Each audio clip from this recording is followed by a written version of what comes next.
slide ini saya buat pendekatannya mulai ke arah bisnis, di mana kita sadar betul di masa pandemi ini, teman-teman. Kalau Anda mulai menawarkan barang, maka Anda akan mengalami kesulitan. Kenapa, teman-teman? Karena orang nggak punya duit banyak hari ini.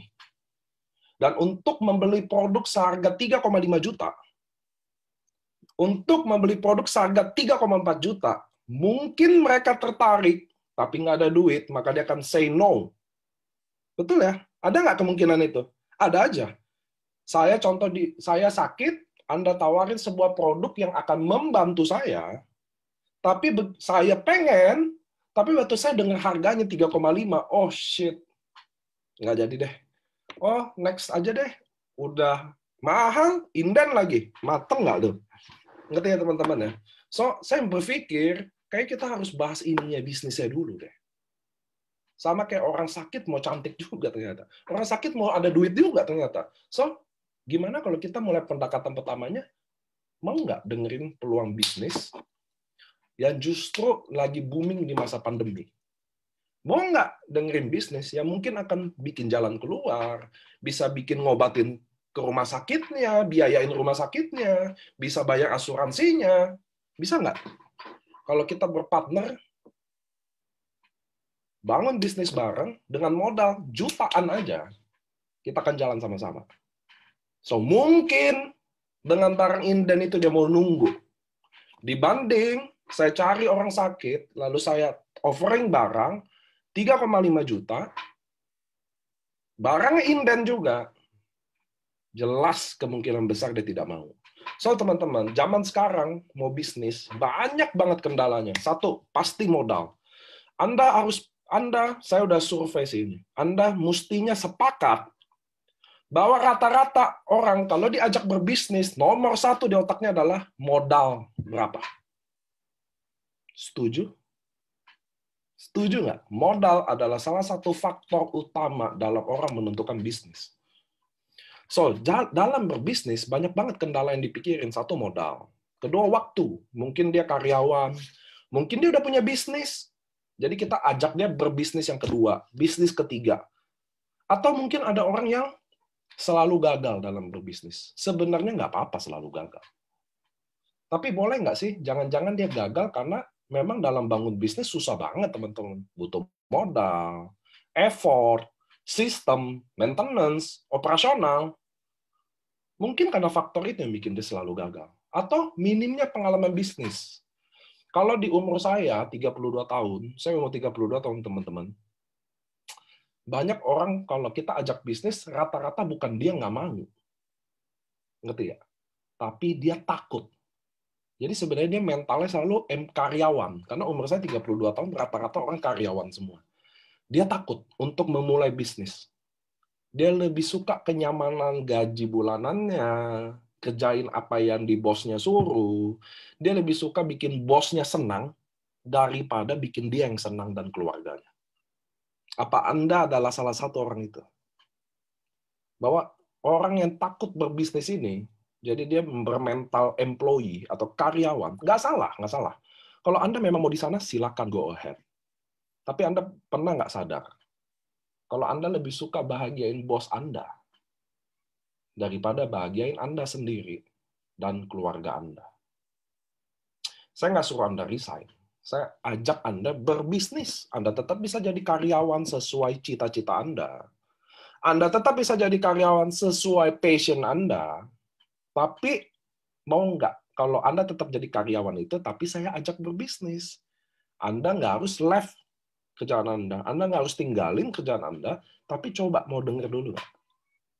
Dan satu lagi, yang muncul 1 tahun ini adalah, jarang sekarang orang mau memulai bisnis baru di saat pandemi. Akan kurang make sense kalau Anda bangun restoran atau hotel mewah di masa pandemi ini. Ada kok yang sukses? Ada.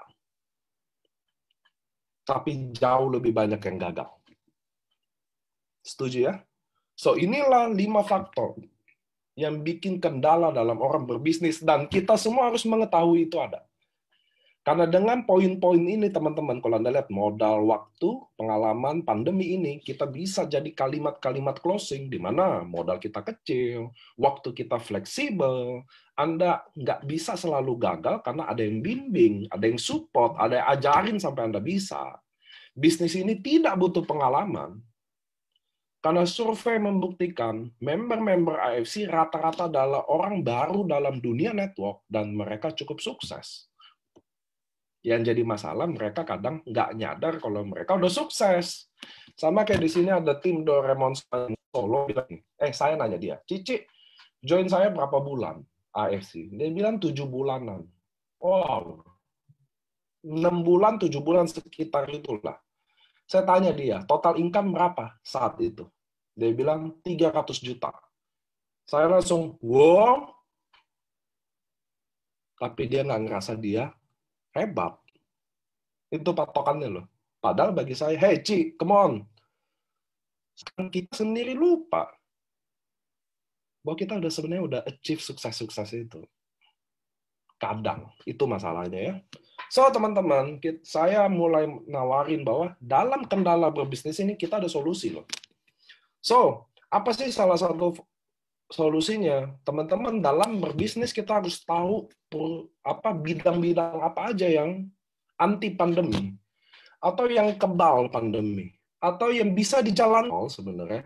Tapi ternyata industri farmasi adalah salah satu. Sebelum pandemi atau bahkan pandemi adalah salah satu industri yang sangat-sangat potensial untuk kita invest. Anda bisa baca ini ada beberapa berita ya, bahwa industri anti-aging, industri kesehatan, it never end, teman-teman. Nggak akan pernah cukup. Tuh industri yang kebal dengan efek pandemi ini.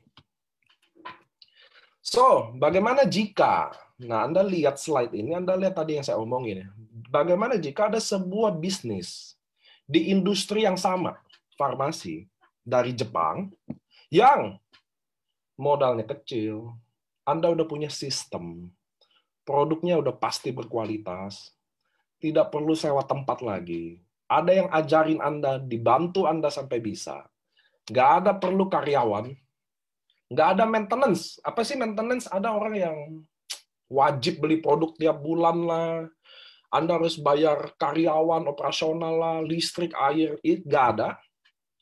Kecuali Anda harus bayar listrik, air di rumah Anda sendiri, Anda harus bayar kalau itu ya. Bisnis yang anti pandemi, minim resiko. Almost, kalau saya boleh bilang, tidak ada resiko. Anda beli produk, Anda dapat bisnis. Menarik ya, teman-teman ya. Bagaimana jika itu ada? Nah, saya akan jelasin hari ini adalah AFC adalah yang tadi saya bicarakan semuanya. Dan apa itu AFC? Singkatannya adalah Asayama Family Club. Ini adalah perusahaan farmasi dari Jepang. Salah satu farmasi yang tertua, teman-teman. Nah, dia adalah brand Jepang AFC ini, teman-teman. Jadi Anda bisa lihat brand-brand Jepang ya. Saya penggemar Jepang maniak. Saya maniak banget Jepang, teman-teman. Kalau muka kampung, tapi selera Jepang. Saya suka apapun yang bau Jepang, baik dari whisky Jepang, wine Jepang, cheesecake Jepang. Saya banyak kayak pajangan-pajangan aja nih. Saya kayak pajangan-pajangannya saya pasti kayak Jepang-Jepangan semua. Tuh. Saya penggemar Jepang. Karena bagi saya semuanya mereka buat sempurna. Bangsa Jepang itu. Mereka nggak pernah bikin produk itu sebagai bisnis, teman-teman. Dia bikin produk itu sebagai part of dari hidup dia. Itu yang hebatnya loh. Bahkan kalau Anda pernah ke Jepang, Anda bisa lihat bagaimana penjual-penjual mochi, bagaimana dia buat itu benar-benar bagian hidup dia, kayak karya dia. Itu yang saya suka banget dari Jepang. Sama kayak mungkin Anda tahu Uniqlo ya. Saya bukan jualan Uniqlo, tapi saya mau kasih tahu gini. Anda mungkin lihat desain Uniqlo biasa aja ya. Tapi Anda harus tahu teknologi di belakang itu. Di mana dia ciptain kaos yang nggak panas di saat musim panas, dan dia bisa ciptain kaos yang tetap hangat di musim dingin. Jadi sebenarnya Anda tahu, Anda kalau ke Uniqlo, Anda beli teknologi bajunya. Bukan Anda beli desain bajunya. Bukan kayak Anda beli LV ya, itu kan desainnya Anda beli ya. Kalau kayak Uniqlo tuh kayak Anda beli teknologinya. Itu yang saya suka dari Jepang, teman-teman. Selalu ada story-nya kenapa dia buat produk itu. Lexus, Toyota, Honda, Anda juga bisa Google aja. Story-nya pasti ada loh. Anda baca aja. Kalau Anda enggak. Gitu ya teman-teman. So kita harus pakat rata-rata bahwa Japanese brand itu rata-rata kualitasnya oke banget. Karena dia bikin produk itu pasti ada sebabnya gitu loh. Nggak ada kayak gini loh, iseng-iseng buat somai gitu loh. Nggak ada. Mereka nggak seperti itu teman-teman. Mereka udah turun temurun gitu loh, rata-rata begitu loh. Jadi keluarga mochi pasti anaknya juga. Mereka udah buat dari kecil. Mereka udah tahu. Mereka pikirin detail-detail. Something kayak gitu yang menurut saya di bangsa lain nggak ada. Saya bangga sama bangsa Indonesia. Saya dari Indonesia kan. Cuma saya suka about historinya Jepang. So inilah adalah brand-brand Jepang di depan kita teman-teman yang terkenal di Indonesia. Di luar ada lagi, tapi ini yang kita familiar di Indonesia. So ini IFC teman-teman, dia adalah perusahaan farmasi yang salah satu tertua dan terbesar di Jepang. Dia udah go public, dia adalah salah satu karena dia adalah salah satu perusahaan yang pertama dapat sertifikat GMP di Jepang. Dia ada di Shizuoka teman-teman, itu kayak 4 sampai 5 jam dari Tokyo. Itu adalah pabrik-pabrik di mana ada Tamiya, ada Yamaha, itu semua Shizuoka itu adalah banyak banget pabrik-pabrik besar ya teman-teman. Nah, AFC ada di situ. So ini AFC, nah ini Anda bisa lihat nih perusahaan-perusahaannya.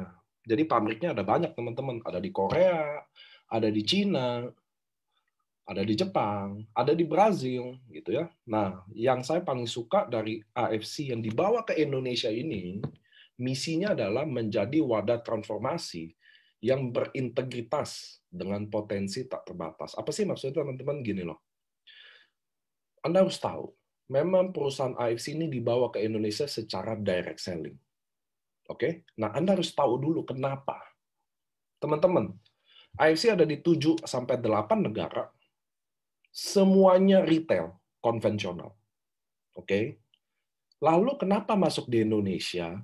Pak Ernest dan Pak Mike perjuangkan jadi network direct selling atau network marketing. Karena kalau kami masuk AFC ini jadi konvensional, nggak bantu siapa-siapa. Ngerti ya teman-teman ya? Kami bisa bayar bonus ini semua, mendingan bangun iklan aja di TV AFC dari pagi sampai malam bisa kok. Tapi nggak ada apa-apanya. Justru misi ini yang menjadi wadah ini yang penting, karena inilah harus jadi network marketing, teman-teman. Karena dia akan bangun ekonomi kita. Anda akan dapatin bisnis di sini. Karena kalau konvensional nggak mungkin. Itulah yang saya bingung. Ada orang tanya ke saya gini, Pak, kalau saya jual di Tokopedia, harga normal boleh nggak? Saya mau jawab, kadang, aduh, pertanyaannya kenapa, maaf ya, kenapa pertanyaannya agak aneh banget. Kalau boleh di Tokopedia, saya aja yang jualan. Ngapain udah lu yang jualan, saya kasih bonus lagi. Kira-kira nggak masuk akal pertanyaannya. Bener nggak sih? Bisa nggak hari ini kami putusin deh? Udah karena network marketing kami ribet, kami pusing, udah kita jadi retail aja. Bisa aja loh. Tapi apa yang kita dapat? Apa yang kalian dapat? Nggak bisa. That's why misi ini penting buat teman-teman sharing. Menjadi wadah yang transformasi. Jadi orang bisa bertransformasi, teman-teman. Karena network marketing. Kalau Anda bilang network marketing buruk, dengarkan saya hari ini. Mungkin ada prospek yang belum join, dengarkan saya. Kalau Anda bilang network marketing buruk, boleh. Tapi kasih kesempatan Anda dengarkan kita dulu. Kasih kesempatan kami membuktikan bahwa tidak semua buruk. Nggak semua buruk, teman-teman. Banyak MLM yang namanya bagus. Kita adalah salah satunya. Saya nggak bilang kami satu-satunya, tapi kita adalah salah satunya yang menjunjung tinggi integritas, bahwa perusahaan ini bukan soal uang melulu kok. Enggak. Kami AFC dimasukin secara network marketing. Kami mati-matian bujuk ke Jepang. Kalau Anda pernah dengar, kalau Anda nonton video dari Pak Ernest, almost 1 tahun, teman-teman. untuk meyakinkan semua board of director di AFC Jepang untuk mau bikin jadi network marketing di Indonesia. Atas dasar apa? Agar kita mau jadi wadah transformasi untuk Indonesia jadi lebih baik. Kalau Anda bilang MLM sehina itu, persetan dengan MLM, kalau saya bisa bantu orang, hidupnya jadi lebih baik. Kalau saya bisa bantu orang, bikin dia bisa berubah atau sukses, persetanlah sama MLM. Nggak peduli. Yang penting tujuan itu. Ngerti ya teman-teman ya? Nggak sehina itu MLM. Trust me, nggak sehina itu. Apalagi di pandemi ini. Kemarin beberapa minggu lalu saya temenin salah satu leader saya yang beli rumah. Dia bilang ke saya gini, gila ya, kalau nggak ada AFC nggak kebayang. Justru di masa pandemi dia bisa beli rumah. Sama kayak teman-teman hari ini. Anda datang ke sini, ke AFC, saya yakin Anda tahu apa arti menjadi wadah transformasi yang selama ini orang lain nggak pernah bicarain. Apa makna network marketing di luar sana yang bagi orang buruk, ternyata nggak seburuk itu. Itu loh teman-teman, misinya AFC. So, Anda udah mendengar ya. So, lanjut. So, perusahaan ini memang dibangun karena di Jepang sudah 52 tahun, teman-teman. So, kita di Indonesia, apakah akan long term? Saya mau kasih tahu, tanpa Indonesia pun AFC tetap hidup. Apalagi udah ada Indonesia. So, ini adalah komitmen salah satu dari AFC di Indonesia bahwa kami nggak sewa tempat. Itu satu. Kami selalu beli tempatnya. Dengan tujuan udah pasti ingin panjang. Masuk akal ya. Kalau kami ingin panjang, udah pasti kami beli. Kalau kami nggak terlalu yakin, ya kami sewa. Kira-kira logika berpikirnya gitu. So, kita punya kantor di Jakarta, Surabaya, dan Medan. Sekarang Bandung lagi mau dibangun. Sebenarnya udah ada tanah gedungnya, tapi kan mau direnovasi. Kita di Bandung adalah gedung kita yang termahal, karena letaknya tepat di Jalan Dago Utama. Next, nanti Bandung keisi kalau udah selesai direnov. Saya nggak kasih gambar 3D-nya aja. Nah, ini adalah founder yang bawa, salah satunya adalah Pak Ernest Prayuda. Nanti Anda ketemu kenalan sendiri. Ini adalah Pak Michael Tampi, co-foundernya. Ini adalah medical expert, jadi teman-teman di AFC itu selalu setiap hari Sabtu biasanya adalah waktunya dokter. Tapi mengingat saya baru bikin slide dan harus terduplikasi dengan baik, maka saya udah Selasa ada kemarin, Rabu ada, dan Sabtu ini terakhir ada. Karena Senin besok kita akan home talk bersama Sherigan. Wah, langsung ya. Nah, ini adalah medical expert kami, salah satu dokter, teman-teman. Kenapa? Karena butuh perusahaan seperti farmasi begini ada dokter, teman-teman. Untuk kasih tahu apa yang bisa, apa yang nggak bisa, apa yang bisa dibantu, apa yang nggak bisa dibantu. Tentunya juga menjaga untuk tidak overclaim. Lanjut ya. Nah, ini AFC Care, teman-teman. So, kita di Indonesia, selain jadi wadah transformasi untuk member juga, pastinya juga untuk non-member. Itu adalah part of kita. Jadi, teman-teman harus tahu, ketika Anda bergabung dengan bisnis AFC, Anda tidak saja memiliki bisnis juga, tapi kami juga mengalokasikan dari modal yang Anda sudah invest untuk berbagi ke teman-teman kita yang belum member, bukan member, atau memang kena bencana. So, kita bangun yayasan namanya AFC Care. Nah, ini adalah yang kita udah lakuin ya. Jadi, kenapa ini dikasih tahu teman-teman? Ini dikasih tahu ke Anda karena Anda adalah investornya. Anda adalah bagiannya, teman-teman. So, ini adalah bentuk tanggung jawab perusahaan menunjukkan di mana kami alokasikan itu. Di Nabire Project kita bangun asrama. Penting kenapa ada asrama, teman-teman? Karena anak-anak di Nabire itu nggak mau sekolah. Karena mereka harus jalan 2 hari untuk sampai sekolah. Disitulah kita bikin asrama, teman-teman. Gitu ya. Kenapa sih bangun asrama? Karena ada sekolah dan jauh banget dari anak-anak kecil ini pengen sekolah. Jadi karena sekolahnya jauh, jalan kaki 2 hari, jadi kita bangun asrama. Itu tujuannya. Di Batu Putih ini kita ada bangun sumber air, karena di sana memang kering banget. So, kita bangun sumber air, ini ada APD, waktu corona ini ada bagi-bagi sama leader-leader. Ini juga waktu itu kita collab sama Yayasan Senyum juga untuk bangun anak-anak kecil yang terlahir bibirnya sumbing. Nah, teman-teman, karena dibawa secara network marketing, pentingnya kita punya legalitas. Karena perusahaan ini menjadi wadah yang integritas, tentunya kita lengkapin dulu semua syarat-syarat legalitasnya. Salah satunya adalah AP2I. Jadi kita terdaftar di SIUPL, teman-teman.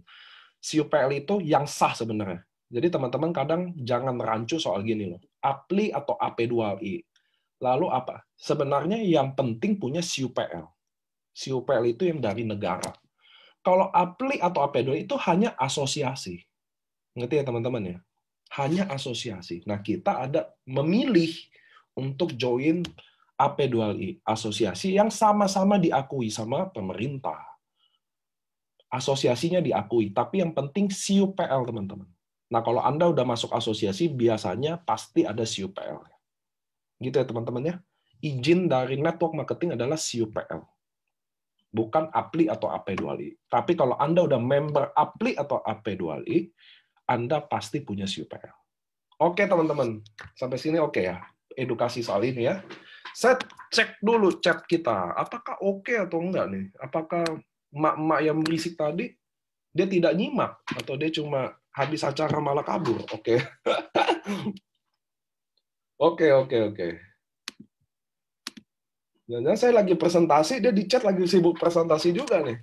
Nggak bercanda. Saya happy sama semua kalian. So, ini adalah produk-produk AFC, teman-teman. Ini adalah produk-produknya. Apa aja sih produknya? Jadi saya mau cerita dulu ya. Sebuah farmasi, ciptain produk pasti ada dasarnya, teman-teman. Dia tidak akan sekonyong-konyongnya bikin produk. Itulah yang bikin AFC berbeda sama rata-rata network marketing yang lainnya. Karena mereka adalah perusahaan MLM. Teman-teman harus ingat, AFC bukan perusahaan MLM. AFC adalah perusahaan farmasi. Itu yang bikin beda. We are different, teman-teman. Sama MLM yang lain kami beda. Kami adalah perusahaan farmasi. Nah, mereka meneliti bahwa ada 5 penyakit, teman-teman, di Indonesia yang paling mematikan di Indonesia. 1 stroke, 2 jantung, 3 diabetes, hipertensi, dan kelima komplikasinya dari hipertensi, ginjal, dan lain-lain. So, mereka karena farmasi makanan, jadi teman-teman harus tahu ya, di Jepang juga ada beberapa farmasi tipenya, dan kita adalah farmasi yang non-chemical atau food. Kita masuk kategori food and supplement. Itu sebabnya izin-izin kita semua rata-rata makanan. Karena perusahaan farmasi makanan. Simple ya. Karena di Jepang, teman-teman, kalau perusahaan yang food, dia nggak boleh punya ingredient yang berbahan kimia. Nggak boleh, karena izinnya adalah farmasi food. Sampai sini oke. Itu yang teman-teman jadi tambah edukasi ya. Nah, mereka meneliti ternyata makanan sumber ingredient yang paling tepat untuk orang Indonesia dengan segala macam penyakitnya, karena makanan kita enak-enak ya. Nggak bohong deh makanan kita lah. Kalau Jawa manis, kalau Sumatera gurih, Makassar gurih, asam. Makassar gurih sama asam tuh. Makanya penyakit kita banyak, santan. Makanya makanan Indonesia juga yang paling enak. Nggak mungkin kalah. Nggak ada yang bisa negara kalahin makanan kita. Kalau Anda suka sushi atau makanan, ini yang beda. Saya suka Jepang banget, tapi makanan Jepang saya suka banget. Tapi sebagai orang Indonesia, saya nggak bisa makan Jepang tiap hari, nggak bisa. Contoh, istri saya suka sashimi. Saya di Jepang waktu itu 14 hari. Nggak kuat juga dia makan sashimi terus. Anda suka ramen, makan ramen 14 hari, nggak bisa juga. Emang orang Indonesia itu yang menangnya ya, dari semua negara yang lain adalah makanannya. Saya merasa ya, kita hidup puluhan tahun belum tentu bisa coba makanan Indonesia dari ujung ke ujung. Soto aja ada 40, bener nggak? Nah, kembali lagi ke topik, teman-teman. Jadi orang Jepang ini teliti bahwa ingredient terbaik untuk kita adalah rata-rata dari salmon. Dari salmon. Kenapa? Nanti dokter akan jelasin ya kenapa ya. Cuma Anda bisa lihat ternyata the power of salmon juga ternyata ada historinya loh. Jadi salmon itu teman-teman, si penelitinya Eto Tadashi ini temuin, dia peneliti salmon. Eto Tadashi itu peneliti salmon. Nippon Barrier itu adalah peneliti salmon. Oke? Nah, dia pelajari awalnya dari beruang, di mana beruang itu kalau makan salmon, teman-teman, dia nggak pernah makan whole beruangnya. Anda bisa lihat tuh, dia sobek. Anda lihat di slide ya, beruangnya nyobek. Ada yang dia cari. Ternyata beruang itu dia makan kepala dan plasentanya. Dagingnya dibuang. Lucu ya? Tapi Pak, lalu saya presentasi gini, ada aja yang chat saya, Pak, tapi saya lihat ada beruang makan sama dagingnya. Ya udah sih Bu, kalau beruangnya emang lagi mau makan dagingnya, ngapain dikonfirmasi ke saya? Ini kan kata penelitinya, bahwa dia lihat beruang, disobek, dia ambil tertentu itu, lalu dibuang. Ternyata salah satu yang diambil plasentanya. Dari situlah penelitiannya, teman-teman. Juga salmon ini ternyata bukan ikan sembarangan, karena ternyata di negara Jepang dibangun kuil. Ada lebih dari 6 kuil untuk salmon. So, ikan ini emang spesial, teman-teman ya. Kalau kata orang-orang daerah yang ketemu saya, ya iyalah spesial Pak, soalnya salmon mahal. Waduh, siap, saya langsung siap-siap aja. Nah, ternyata teman-teman salmon itu ada beberapa dibagi 5 hal yang benar-benar penting. Jadi ada kulit, kolagen, jadi rata-rata kolagen ikan sekarang, kalau dibilang kolagen salmon, rata-rata diambil dari kulitnya. Nah, ovari peptide, milk DNA, telur, dan daging. Nah, ternyata setiap tipe ini punya aktif ingredient yang beda-beda, teman-teman. Dalam hal ini saya akan jelasin produk kita ada di ovari peptide dan milk DNA. Ini yang memang nggak pernah orang dengar. Nah, itulah AFC bawa Indonesia pertama kali untuk teman-teman pahami dulu. Oke?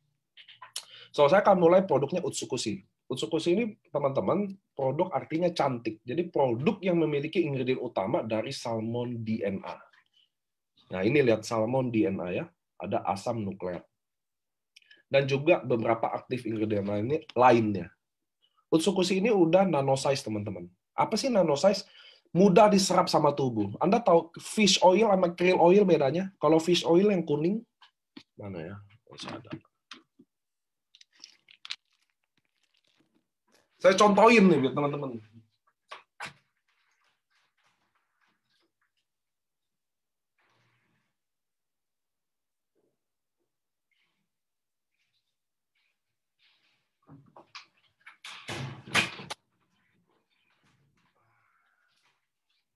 Nah, ini krill oil. Ini krill oil dari AFC juga ya.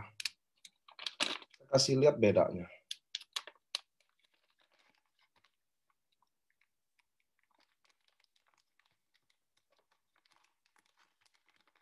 Allah, bukanya susah banget. Saya mau Anda memahami nanosize dengan baik sih, itu tujuannya.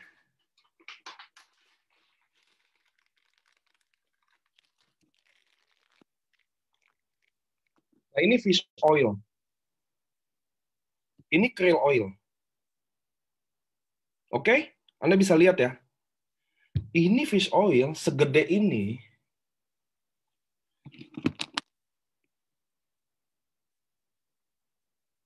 Segede ini isinya 200 DH-nya isinya 240 mg. Ini krill oil sekecil ini DPA-nya 500 mg. Anda bisa lihat nggak bedanya?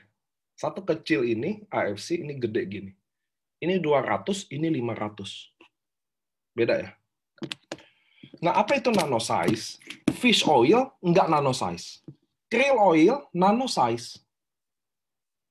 Mudah diserap tubuh. 95% diserap tubuh. Oke? Itu bedanya, teman-teman. Kalau nggak nanosize, nggak mudah diserap sama tubuh. Itu bedanya. So, bayangin nggak nano itu. Dia udah kecil aja, kandungannya jauh lebih tinggi. Ini udah gede yang fish oil, nggak nanosize lagi. Dan kandungannya lebih kecil. Itu sebabnya kenapa SOP 3 gram, Utsukushi 2 gram. Anda lihat, jangan lihat gramnya, teman-teman. Ya, karena nanosize. Itu edukasinya ya, mudah-mudahan teman-teman bisa paham jelas. Nah, ini bahan apa? Selain salmon DNA ada banyak ingredient lainnya. Ada probiotik, takara kombu, laktit acid, dan beberapa ingredient lainnya. Anda bisa Google sendiri sih. Manfaatnya dari ingredient-ingredient ini. Gitu ya. Probiotik bagus banget. Jadi gini teman-teman, saya jelasin ya. di Utsukushi memang dibuat untuk kecantikan. Bedanya orang kita cantik itu dikira selalu pakai ya serum lah, apalah gitu. Tapi di Jepang mereka rata-rata make up-nya nggak tebal teman-teman. Karena kecantikan sesungguhnya bagi dia ada di usus. Kalau usus Anda baik, pasti muka Anda baik. Kalau Anda yang makannya kayak saya, pemakan mie ayam, tadi pagi saya makan mie ayam sama Pak Ernest, lalu kalau nggak nasi uduk, lalu siangnya kita makan Padang, dan malamnya kita makan nasi goreng, nah kacau ya itu. Indomie goreng lagi tengah malam. Aduh, ngerti ya teman-teman ya. Nah, di Indonesia ini kita kekurangan makanan yang mengandung probiotik.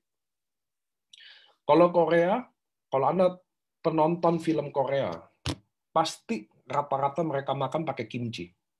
Setuju ya? Nah, kimchi adalah makanan fermentasi yang mengandung probiotik. Jepang juga ada mengandung probiotik. Nah, Indonesia kita enggak. Rata-rata kita makan ayam, nasi uduk, tahu plus tempe. Gitu. Gitu ya. Itu yang bikin rata-rata usus kita buruk. Gitu. Tempe probiotik. Jujur. Tapi kalau digoreng, selesai. Tempe yang paling bagus Anda makan mentah.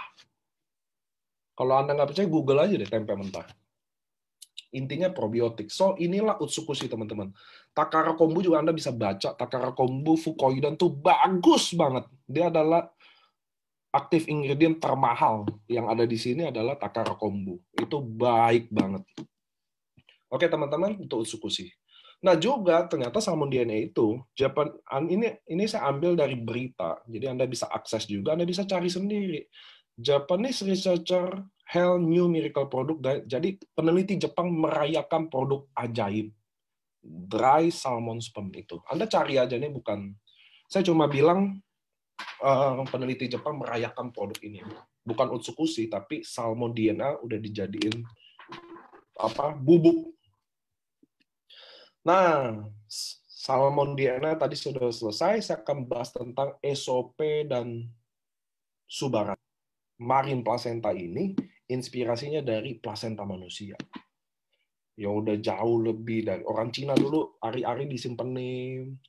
Bahkan kalau sekarang Anda melahirkan, pasti ditanya plasentanya mau diambil atau dibuang. Kalau kita, orang Indonesia, udah pasti pilih tanam di kendi, 40 hari, kasih lampu ya. Betul nggak? Siapa yang taruh di kendi, ayo. Jujur. Nah, rata-rata orang Indonesia punya budaya lakuin itu. Dikasih lampu. Sampai hari ini saya nggak tahu tugas lampu itu apa. Karena saya waktu anak saya lahir, saya kasih lampu juga. Nggak tahu apa manfaat lampu.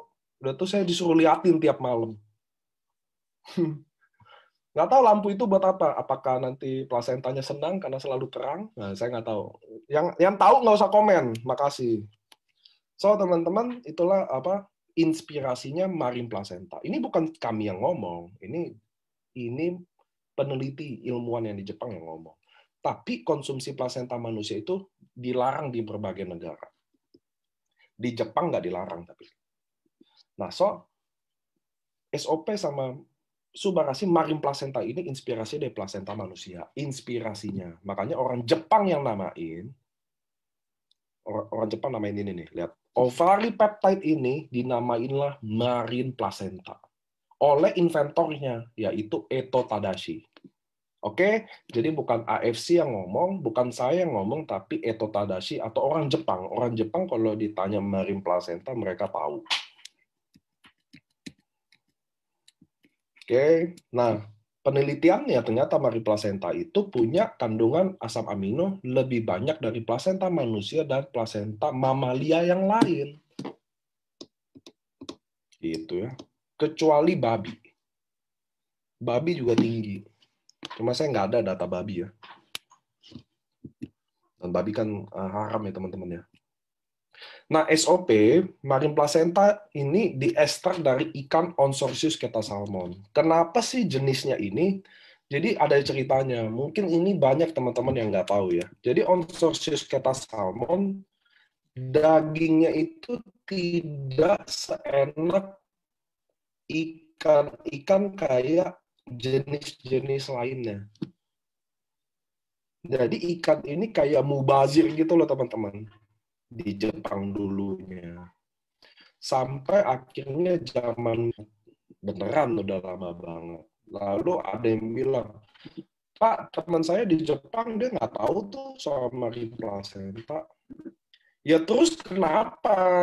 Nggak usah dikonfirmasi ke saya mulu. Kadang ada WhatsApp yang kayak gitu loh.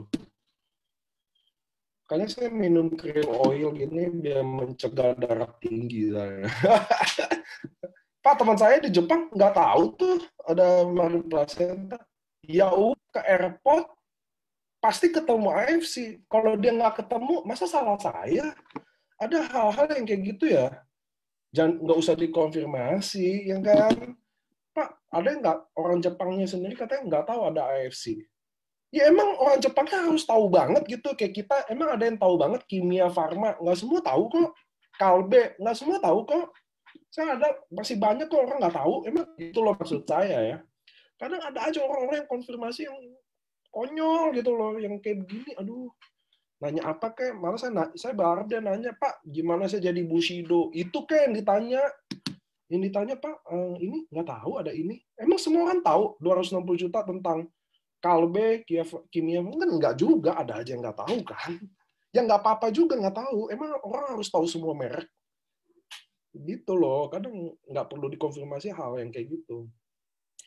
Nah, semenjak, lanjut ya, konsorsium Keta Salmon ini semenjak diketahui dari zaman Meiji itu, mulailah banyak orang mulai itu. Dari situlah pemerintah mulai jaga ekosistemnya.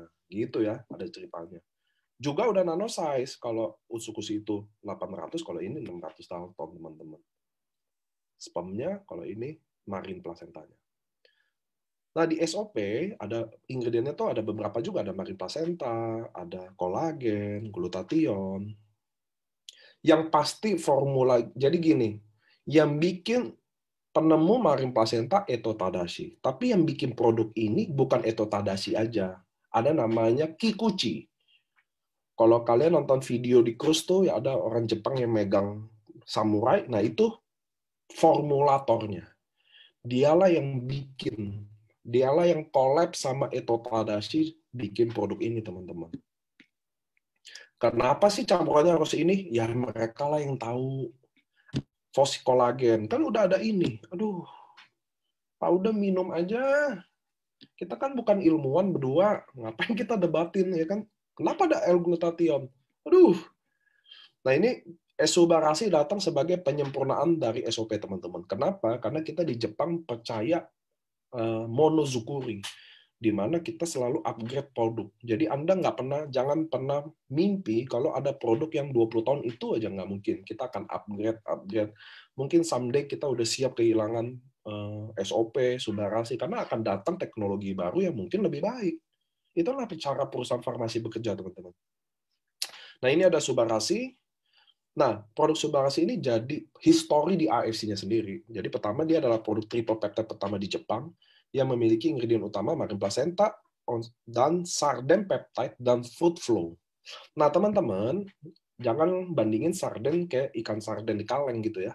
Anda boleh Google sendiri baca tentang apa sih sarden peptide, apa sih manfaatnya, berapa sih dijual sarden peptide itu di Jepang 3 jutaan, teman-teman. Harganya untuk dikonsumsi sebulan. Terus ada fruit flow. Nah, fruit flow ini bukan ingredient dari Jepang. Sebenarnya teman-teman, negara Jepang itu sangat tidak open untuk kerjasama. Makanya kalau Anda cari-cari jurnal kalau soal Jepang, pasti dikit. Saya jamin deh. Satu, Jepang nggak terlalu open sama Google. Kalau Anda tahu ya.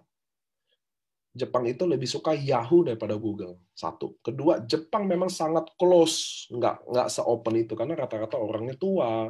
Ilmuwan-ilmuwan itu bukan orang-orang kayak American yang semua kayak gini deh, kok bok kita mulus banget sih Pak. Kalau Amerika kan ada organik, ya kan, GMP, rame deh logonya. Kalau Jepang nggak ada sih. Kalau mereka produk-produk yang eksklusif rata-rata mulus, bersih-bersih. Anda boleh lihat SK2, Anda boleh lihat Kanebo ya, ada patokannya buat teman-teman. Nah di Jepang inilah Subarashi. Jadi SOP 100 itu cuma marine placenta aja. Kalau di Subarasi ada 2 peptide tambahan, satu dia vegan dari Food Flow. Anda bisa baca tentang Food Flow, Google aja. Lalu ada sarden peptide, Google aja ya. Nah, Subarasi merupakan sejarah di AFC Jepang karena selama 51 tahun, sekarang udah 52 tahun, AFC tidak pernah bekerja sama dengan negara lain dalam pembuatan produk. Hiroshi Kikuchi, ini pembuatan produk ya teman-teman. Itu yang tadi saya bilang. Jadi gini, ini logikanya ya. Mereka perusahaan farmasi, mereka bisa aja bikin produk nggak masukin Food Flow, bener ya? Apa salahnya dia cari alternatifnya aja. Tapi atas dasar Indonesia, kebutuhan Indonesia, dan kita memang butuh produk itu, kalau dia harus kerjasama, terjadilah. Itulah makanya dibilang jadi sejarah, teman-teman. Kenapa? Karena mereka, bangsa Jepang adalah bangsa yang punya pride tinggi. Mereka rela mati demi kehormatannya. Satu-satunya orang yang bangsa yang menghalalkan bunuh diri karena malu, bukan halal sih. Mereka bisa bunuh diri karena kehormatannya, mungkin cuma Jepang. Kalau di kita kan boro-boro malu ya. Malu-maluin iya malah. Saya, bukan kita. Nah, itu loh maksudnya teman-teman. Jadi ini sejarah di AFC. Itulah terjadi Subarasi. Karena bukan karena pride atau egoistik, tapi karena negara ini sangat butuh itu Food Flow. Makanya Anda penting baca Food Flow deh. Bagus banget. Oke. Nah, Subarasi ingredient tadi saya udah bilang. Jadi marine placenta, sarden, Food Flow. Nah, ini ada sertifikatnya, teman-teman. Jadi, sertifikat organik, sertifikat bebas hormon dan GMO. Nah, bebas hormon ini penting buat Anda tahu bahwa ada yang bilang kalau produk bisa bikin kanker atau apa, itu salah satunya harus ada sertifikat bebas hormon. Free Cells ini adalah BPOM Jepang, juga bisa dijual ke seluruh negara. Dan yang paling kanan adalah sertifikat radiasi nuklir. Jadi bebas radiasi nuklir juga. Gitu ya. Nah, ini secara slide Anda bisa minta juga secara lebih jelas sertifikatnya gitu. Jadi ini adalah tingkat-tingkat pengamannya. Pertama, organik. Jadi banyak orang salah menganggap produk ini obat. It's not. Produk ini bukan obat, teman-teman. Ini persis natural, organik, semua natural. Oke? Yang kedua, bebas hormon dan GMO. Jadi Anda nggak usah takut sama GMO. Terus free cells dan radiasi nuklir, which is produk ini aman. Saya baca chat dulu nih, chatnya banyak banget, saya pengen lihat. Jangan ada yang mau ngomong apa.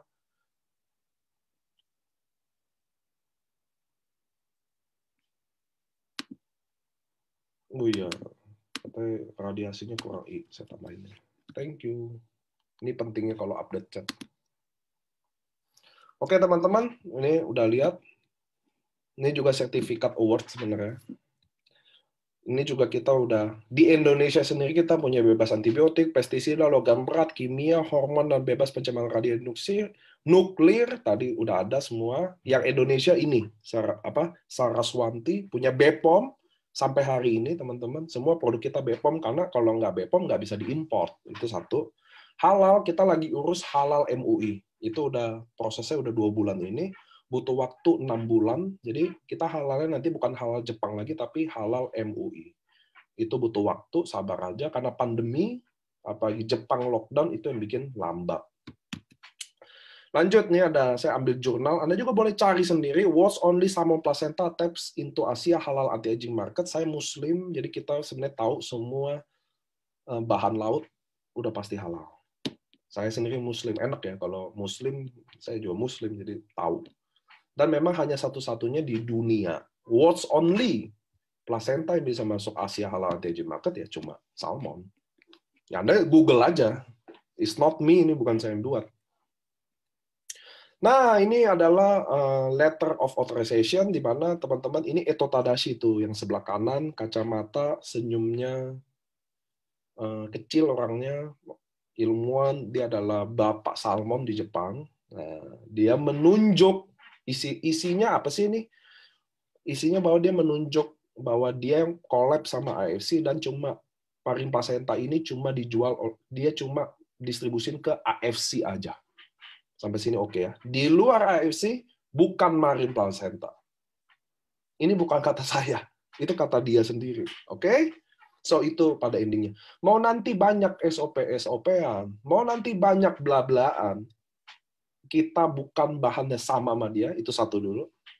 Kata siapa? Kata penemunya. Titik, nggak ada koma. Beres ya sampai hari ini ya. Gitu ya teman ya. Nah, Anda harus tahu, kalau seorang Japanese melakukan komitmen, udah pasti valid, teman-teman. Kalau seorang Jepang berkomitmen, pasti valid.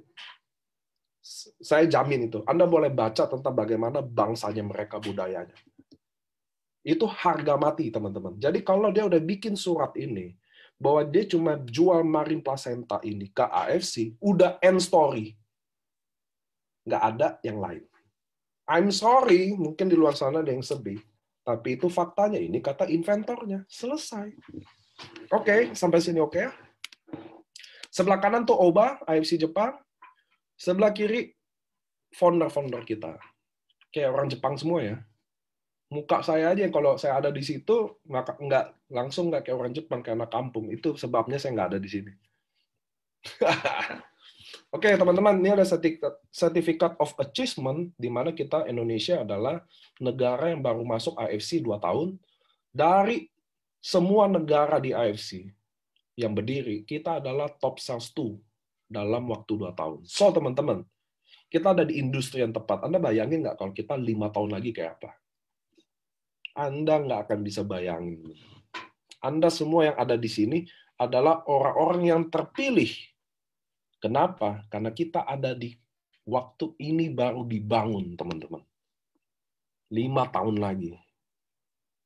Mimpi-mimpi Anda akan jadi. Makanya saya selalu bilang, teman-teman, persis yang saya bilang gini, kalau Anda hari ini dengerin saya, kalau Anda di AFC, karena Anda ingin ubah hidup Anda, karena mungkin Anda udah buang waktu 10-20 tahun kerja sama orang, atau pernah bisnis sekedar menyambung hidup. Hari ini, kasih waktu ke diri Anda sendiri untuk bersabar cium kesuksesan itu. Jangan masuk baru 2 bulan langsung pengen sukses. Jangan masuk udah 6 bulan, Pak, kayaknya belum ada apa-apa. Kasih waktu ke diri Anda dulu. Karena Anda selama ini udah 10 tahun kasih waktu buat orang. Buat impian orang. Kenapa sekarang buat diri Anda sendiri belum mau? Sabar. Maunya masuk, langsung sukses. Nggak bisa. Anda mau lakuin pesugihan pun, butuh proses.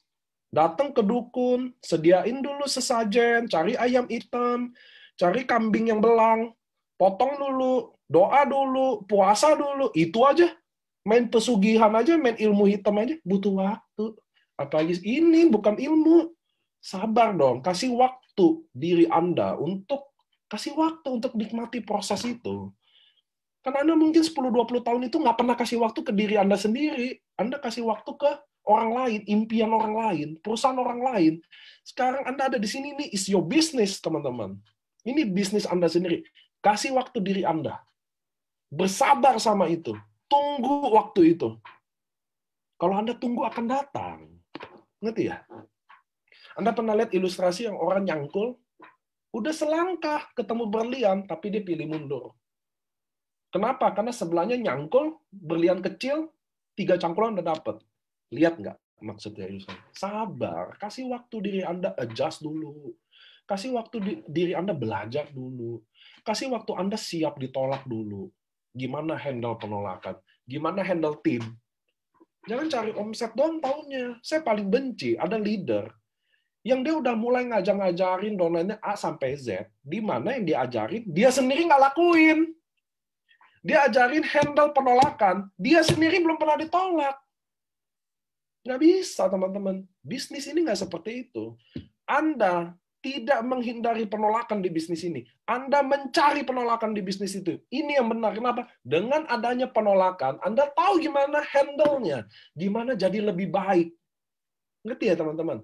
Kalau Anda nggak pernah gagal, Anda nggak tahu sukses itu apa. Kalau Anda nggak pernah sedih, Anda nggak tahu senang itu apa. So, jangan hindari penolakan itu. Anda harus cari penolakan itu sebanyak-banyak.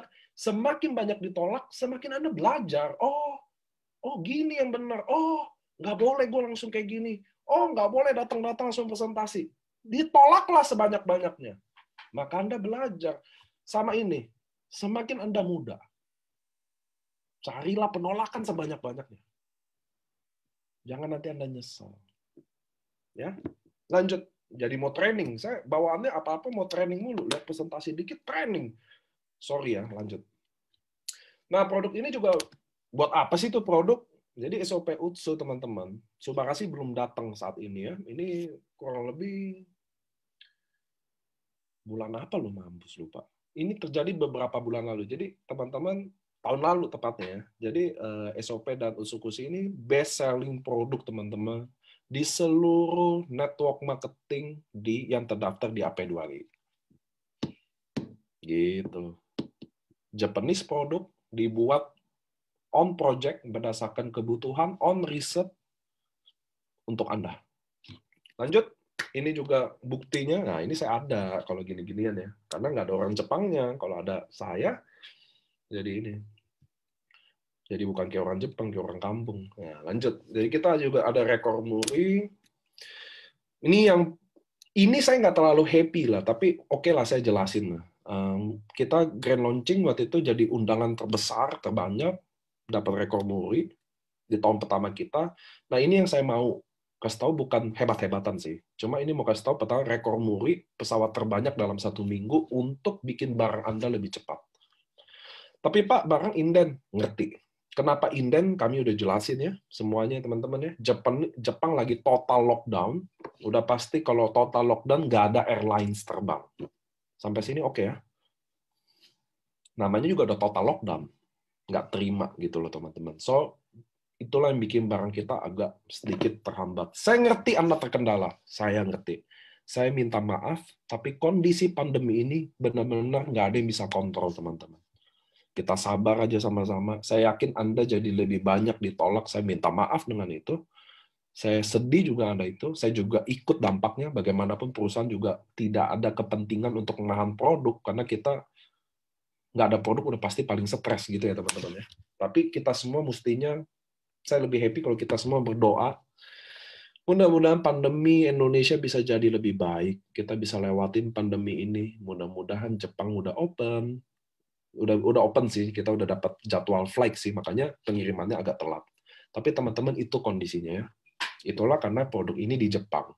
Kalau produk ini dibuat di Bandung, di Surabaya, ya kagak ada kayak begini. Kira-kira gitu ya teman-teman ya. Oke, ini juga komitmen dari AFC Jepang, di mana ini emailnya di sebelah kiri. Dear Ernest-san, is it good news for all of in AFC Worldwide Partner? AFC officially announced, jadi intinya AFC Jepang akan bangun research center untuk support Indonesia. Nilai investasinya 1 miliar JPY. Sekarang tuh 140 M. Kalau dulu nih, beberapa bulan lalu waktu dia email ini, JPY masih 124, sekarang udah 140. Dan AFC nggak naikin produknya loh. Jadi teman-teman kira-kira paham ya? Kami di perusahaan nggak ada announce apapun soal ini, tapi saya deh yang announce ke kalian. Dengan suasana pandemi ini, harga JPY Anda bisa cek tahun lalu sama tahun ini. Jauh banget bedanya. Ini 124, sekarang 140-an kali. 143 apa 142? Anda tahu nggak naik berapa persen itu? Dan kami AFC, Pak Ernest, Pak Mike, dan AFC Indonesia tidak naikin produk. Pertama, karena member kami lagi berjuang nunggu inden. 1, Indonesia lagi pandemi karena kita jadi wadah transformasi, so kita decide kita nggak naikin produk. Terbangin pakai pesawat jauh lebih mahal deh kapal, teman-teman. Bisa 14 M total pengiriman semua itu. Dan kami nggak naikin harganya, walaupun demand-nya setinggi ini. Tahu kenapa? Karena kita, perusahaan ini, ikut berjuang bersama Anda, teman-teman. So, kita menahan kurs ini, is okay. Gede banget, teman-teman, di kami. Saya nggak mau ngomong jumlahnya, tapi puluhan, teman-teman. Harga yang kami harus bayar dari kurs yang berubah aja.